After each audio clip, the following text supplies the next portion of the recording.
So if you follow some of the things I suggested and you're using an assessment and you have all of this information, you've identified who the leaders are, you know that they have individual differences in how they perform, you've used assessments to identify those individual differences, then what happens?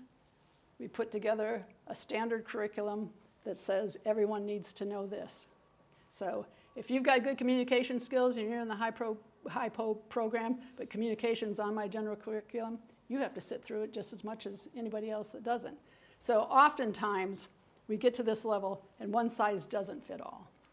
Well, another thing that we like to do too is put together a curriculum that includes everything but the kitchen sink, or maybe the kitchen sink. But then we have a model for leadership, we have a framework, we have insights. You have to have these functional skills. You have to know what the business does. You have to know how to read a financial sheet, and let's test your cognitive thinking while we're at it. Organize and prioritize. You need to know all these. Well, I'm not saying that you don't need to know all these things, but if you put a standard curriculum together to teach all of these things, you'll have people bailing out. Your 30% will go down. But I mean, if they're high potentials, they should come to the table with some of this already. But also, why would you spend all that time assessing, getting all the individual differences, identifying what it is that they need, and then give them a standard curriculum? It's a disconnect. It's not going to be, and yes, does it take more time to get to this where you're doing individual curriculums or individual goals and objectives? Yes, it does, but it takes an awful lot of time to develop a standard curriculum and put everybody through it and have it not be effective. So it's better to use your time up front and drill down into that individual level. I think if you have so much pushback in the organization about having a standard curriculum, maybe you identify 2 or 3 fundamentals, that you can offer. But then spend your time and address the individual differences. That's obviously why coaching is such a popular avenue now too, because it's one-on-one. What do I need to do as a leader?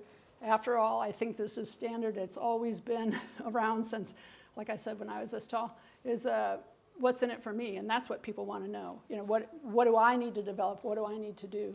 And they care less about what everybody else needs to do. But keep it simple, keep it specific, and keep it focused. And then, if that's not enough problems for development, there are organizational barriers. And those, I'm sure everyone in this room has encountered. They know they could probably come up here and do this talk better than I could on this one. But you start a program, you get it going, you've got all these candidates, you're doing everything right, and then the first thing the organization says, well, I can't have those people in training all the time. They need to be doing their work. So there's time allocation of resources, so there's time problems. Sometimes there's financial problems. But once you get that bite, and then all of a sudden it's like, oh, we can't do all that.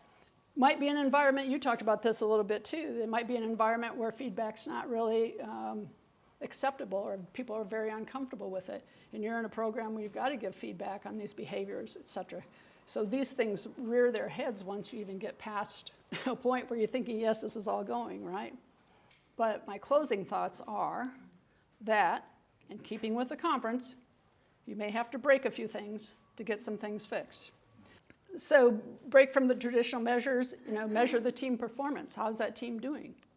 Break from the competency models and develop the behaviors of the person. And then break down the barriers that interfere with the development. And those all seem really easy for me to stand up here and say, and I realize how difficult it is to do, but like I said, I really do think you have to fight the fight.